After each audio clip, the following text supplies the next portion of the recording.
नमस्कार दर्शकों, बहुत बहुत स्वागत है आपका हमारे विशेष कार्यक्रम दिशा धाम में। मैं हूं आपके साथ निशा। दर्शकों, एकमात्र ऐसा कार्यक्रम है जिसके साथ जुड़कर आप आध्यात्म की ओर अपने कदम बढ़ा सकते हैं।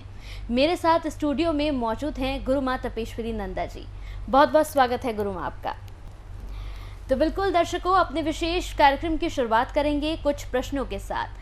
गुरु माँ, जैसे कि हर एपिसोड में आप आध्यात्म की बातें बताती हैं, मेरा एक प्रश्न है आपसे। जिस तरह से कहते हैं कि हम मनुष्य के जीवन में जो भी हम आज के वक्त में करते हैं वो हमारे पिछले जीवन से जुड़ी हुई सारी चीज़ें होती हैं, इसके बारे में थोड़ी सी आप जानकारी दीजिए। देखिए निशा जी, आपने अभी जो पूछा हमसे कि हम जो आज इस जीवन में कर रहे हैं वो हमारी सारी की सारी पिछले जन्मों से जुड़ी हुई होती है। तो सारी की सारी कहने का मतलब ये है, चाहे हमने पिछले जन्म में अच्छे कर्म किए हैं या बुरे कर्म किए हैं, जिसके साथ जैसा हमारा संबंध था वो हमारा इस जीवन में हमें पूरा करना है, चाहे वो अच्छे कर्मों से करें या बुरे कर्मों से करें। अगर किसी ने हमारे साथ अच्छा किया है तो उसके साथ हम भी इस जन्म में अच्छा ही करते हैं। कभी कभी आपने देखा होगा कि हम सब कुछ अच्छा करते हुए भी किसी के साथ बहुत कुछ बुरा कर सोच बैठते हैं। तो इसके पीछे भी कहीं ना कहीं हमारे पिछले जन्मों का ही कर्म होता है।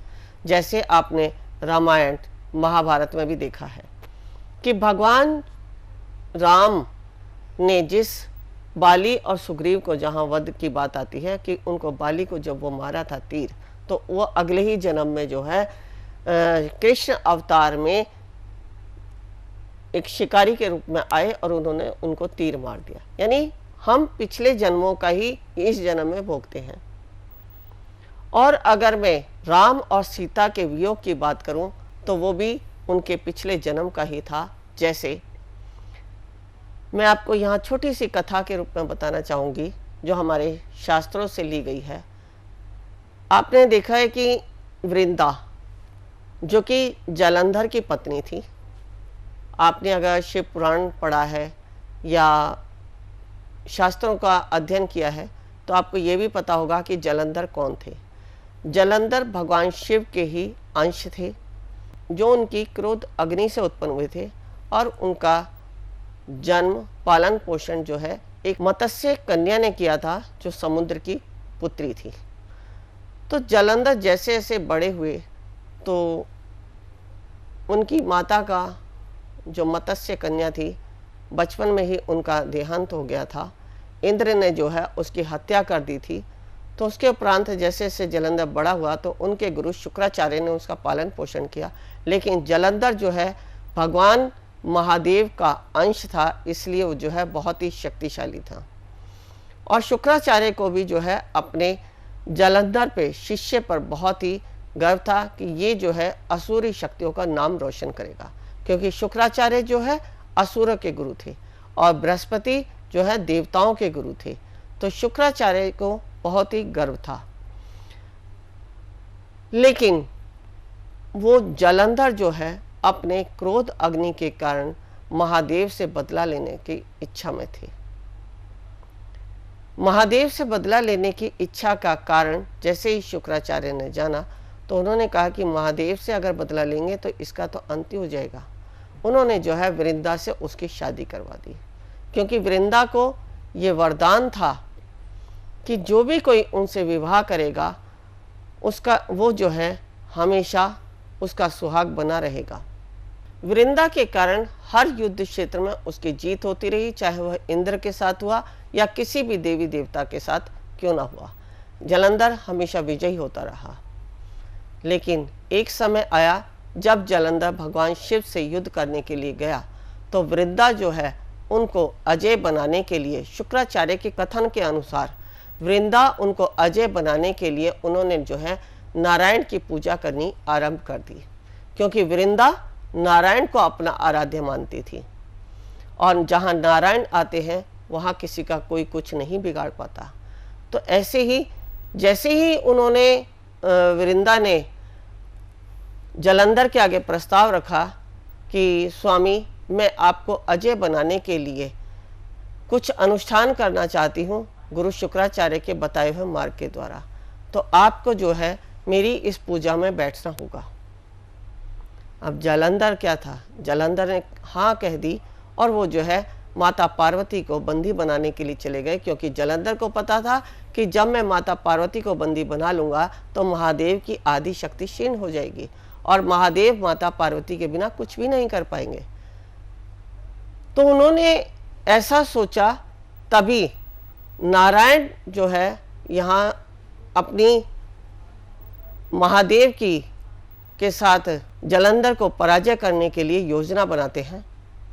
वो जो है जलंधर का रूप धर के वृंदा की पूजा में उपस्थित हो गए और उनके पति रूप में उनके साथ पूजा में शामिल हुए।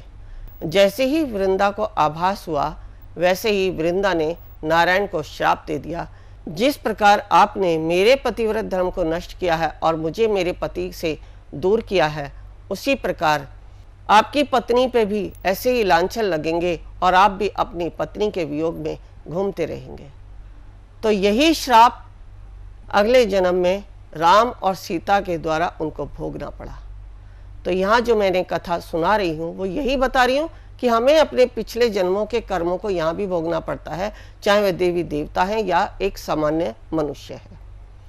इसीलिए कहा जाता है कि जब हम मनुष्य शरीर में आए हैं तो हमें ऐसे कर्म करने चाहिए कि किसी का हमारे द्वारा बुरा ना हो, या हमें ऐसा कोई कर्म प्रारब्ध ना बन जाए जो अगले जन्म में हमें प्रारब्ध बन के उसका फिर सामना करना पड़े। हाँ, अच्छा बुरा हो रहा है हमारे साथ, लेकिन जो भी कुछ हो रहा है वो पिछले जन्म के कारण हो रहा है।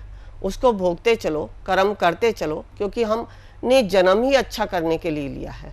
यदि हम अच्छा करेंगे तो आगे अच्छा ही पाएंगे, लेकिन जो आज हम कर रहे हैं उसका फल हमें आगे मिलेगा। तो इसलिए बहुत अवेयर होके, बहुत सावधान होके हमेशा अपना जीवन परमात्मा के ध्यान में लगा के अपने जीवन को सुचारू रूप से चलाते रहने का मार्ग हमें स्वयं से ढूंढना होता है।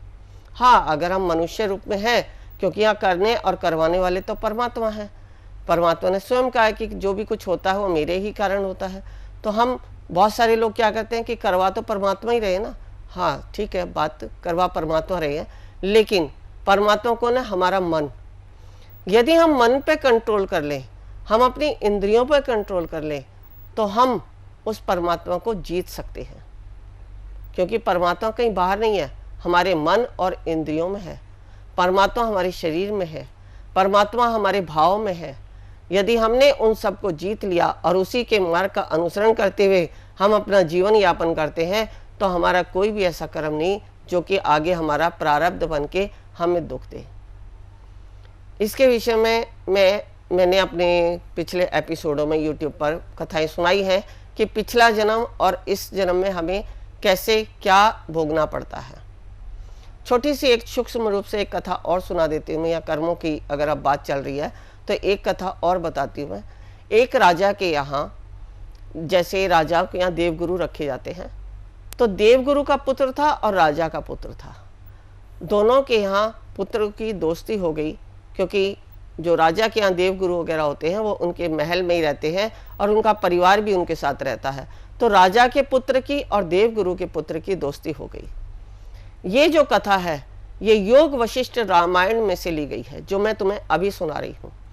तो वहाँ जब दोस्ती हो गई, जैसे जैसे उम्र बढ़ी, दोनों बड़े होते चले गए, तो देवगुरु का जो पुत्र था बहुत ही धार्मिक प्रवृत्ति का था, बहुत सात्विक विचारों का था। लेकिन जो राजा का पुत्र था वो बहुत ही भोग विलासी और ऐसी कुसंगतियों में पड़ा था जिसका हम सोच भी नहीं सकते। तो जो देवगुरु का पुत्र था वो उन्हें बार बार समझाता था कि ये बुराइयों को छोड़कर आप सिर्फ परमात्मा के मार्ग पर चलो, लेकिन वह कभी समझ नहीं पाता था।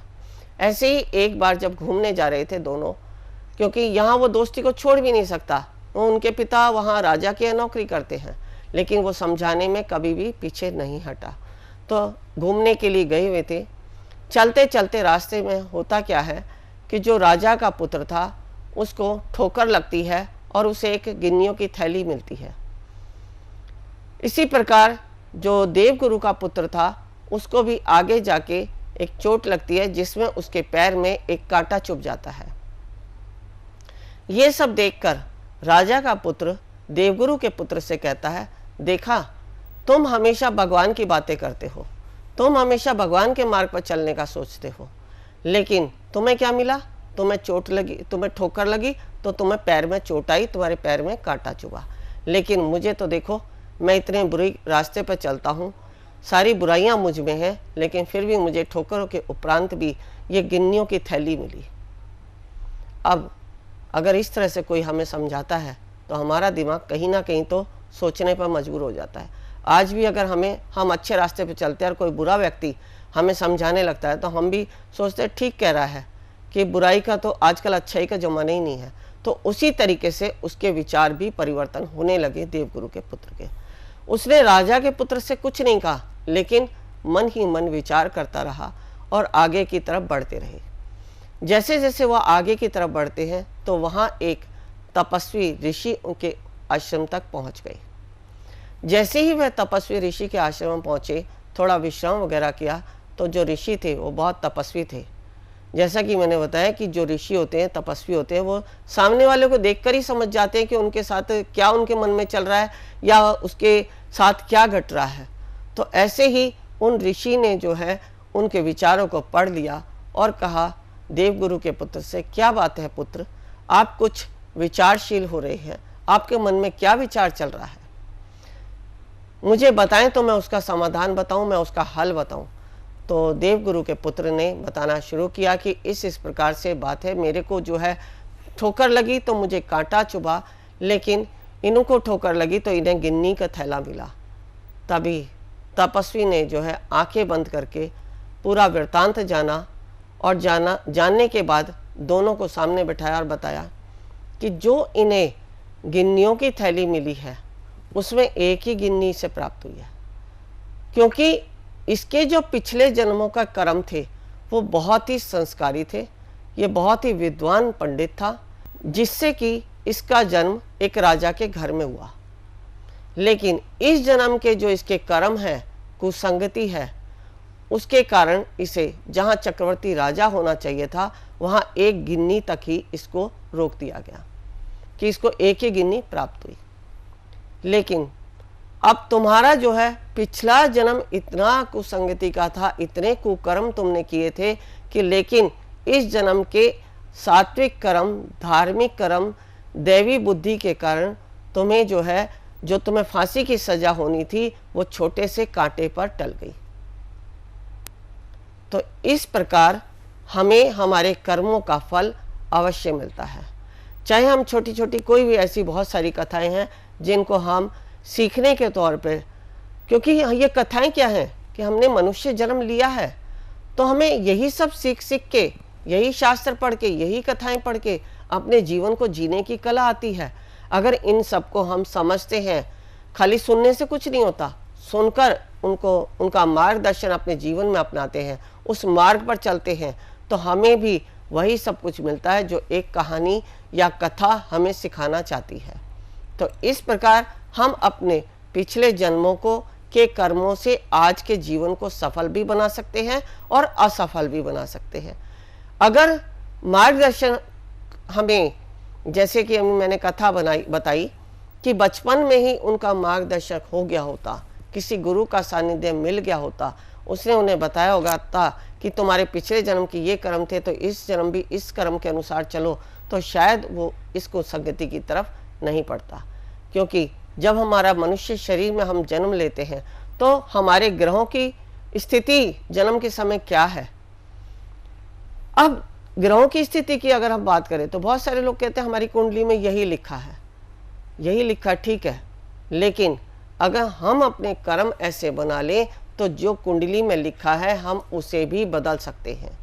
अगर हमारी कुंडली में अच्छा लिखा है और हम बुरे कर्म करें तो अच्छा हमें प्राप्त ही नहीं होगा, और अगर बुरा लिखा है, हम यही सोचते रहें कि बुरा है, हमारे जीवन में कुछ घटना ही नहीं है, तो कुछ नहीं हल होगा। लेकिन उसके अनुसार अगर हम अच्छे कर्म करते हैं तो हम बुराई को भी अच्छाई में परिवर्तित कर सकते हैं।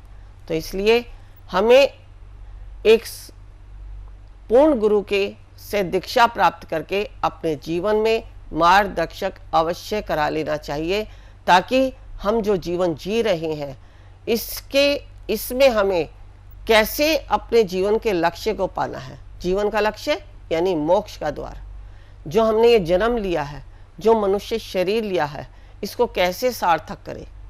भव सागर तो सब कहते हैं कि भव सागर पार लगाओ, लेकिन भव सागर है क्या? भव सागर ये पूरा संसार है। इस संसार में जितने भी हम रिश्ते नाते, अच्छे बुरे जो भी कुछ कर्म करते हैं, ये सब एक संसार है और इससे पार लगाने का एक और एक उत्तम मार्ग है सिर्फ परमात्मा का ध्यान। और वो ध्यान किसके द्वारा होता है? वो ध्यान होता है एक संपूर्ण गुरु के द्वारा। यदि आपके जीवन में संपूर्ण गुरु मिल गए या आपके घर में ही आपके माता पिता इस स्तर तक हैं कि आपको अच्छे संस्कार दे दें, तो आप एक पूर्ण गुरु के तक अवश्य पहुंच जाते हैं। ऐसे मैं बहुत सारे वृत्तांत आपको बताती रहूंगी कि कैसे हम गुरु का चयन करें, गुरु क्या होते हैं, सदगुरु क्या होते हैं, आनंद से हम कैसे अपने मार्ग को जाने, ज्ञान मार्ग से कैसे अपने लक्ष्य को प्राप्त करें, सत्य मार्ग से कैसे। क्योंकि देखिए 3 श्रेणी के लोग होते हैं। कुछ तो जो होते हैं जो अपने कर्म पे ही विश्वास करते हैं, अध्यात्म की पूरे रहस्य को आप समझ पाते हैं कि ब्रह्मांड क्या है। इस ब्रह्मांड में बहुत कुछ है। आप पेड़ पौधों को देख लो, नदी झरनों को देखो, आप प्रकृति इतनी सुंदर है। अगर उसके रहस्य को जानना चाहें तो वहाँ भी अध्यात्म की आवश्यकता है, क्योंकि जो सूक्ष्म आवाज़ें हैं वो ही हमें जाननी है। जितनी भी सूक्ष्म आवाज़ें सारे देवी देवताओं की हैं। अगर आप किसी भी झरने की भी आवाज़ सुनते हैं तो आपको जो ध्वनि सुनाई देती है वो ओम की सुनाई देती है। जैसे कि अभी नासा में रिसर्च हुई है, ये तो खैर अब रिसर्च हुई है, लेकिन जो स्पिरिचुअल लोग हैं वो तो सब जानते हैं कि सूर्य से निकलने वाली जितनी भी तरंगे हैं उनमें जो है ओम की ध्वनि विद्यमान है। और तो और एक बच्चा जन्म लेता है तो भी ऊआ ऊआ करके जो है इस मृत्युलोक में आता है, वो भी ओम ओम की ध्वनि से आता है। एक पशु का भी अगर बच्चा जन्म लेता है तो वो भी जो है ओम की ध्वनि से गुंजायमान। लेकिन इन ध्वनि को जानने का ज्ञान कहाँ से आया? इन ध्वनि को जानने का ज्ञान आता है अध्यात्म से। इसलिए पूर्ण आध्यात्मिक होने के लिए आप सक्षम हैं तो आप हमारे पास अवश्य आएं और इस ज्ञान को प्राप्त करके आप भी जो है जन कल्याण कर सके। समय बहुत कम है, चर्चाएं ऐसी चलती रहेंगी, इस तरह का ज्ञान आपको मिलता रहेगा। बस आपको समझने और जानने के लिए हमसे संपर्क करना पड़ेगा और हमें सुनना, मानना और जानना पड़ेगा। तो बिल्कुल दर्शकों, टीवी स्क्रीन पर जो वेबसाइट चल रही है, अगर किसी भी तरह की जानकारी आप पाना चाहते हैं तो इस वेबसाइट पर जाकर भी आप जानकारी हासिल कर सकते हैं। इसके साथ ही अगर आप चाहते हैं कि आप मिलकर किसी भी तरह की जानकारी ले या फिर आप उनसे मिलना चाहते हैं तो भी आप गुरु माँ से मिल सकते हैं। टीवी स्क्रीन पर लगातार वेबसाइट भी आपको दिखाई जा रही है, आप नंबर्स पर कॉल भी कर सकते हैं। बहुत बहुत शुक्रिया गुरु माँ आपका, आपने तमाम जानकारी दर्शकों को दी। नमस्कार।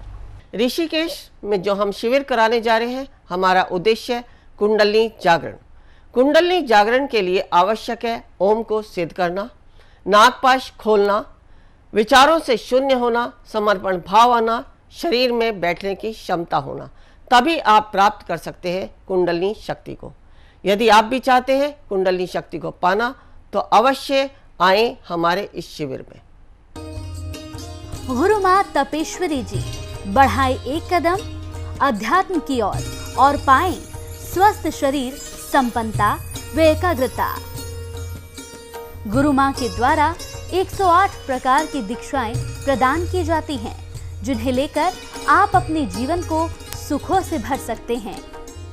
आप गुरु माँ से ध्यान व उपचार पद्धतियां सीख सकते हैं, जैसे मुद्रा विज्ञान, साधना से सिद्धियों की ओर, तत्व ज्ञान, लामा फेरा, तनाव, डिप्रेशन, पागलपन, नजर दोष, टोने टोटके में अत्यंत प्रभावी, योग माया, रोगी को रोग मुक्त करना, हुंकार विद हलीम बौद्धिक, विकास एवं लक्ष्य प्राप्ति हेतु, टिंटी सर्कल एकाग्रता बढ़ाने के लिए।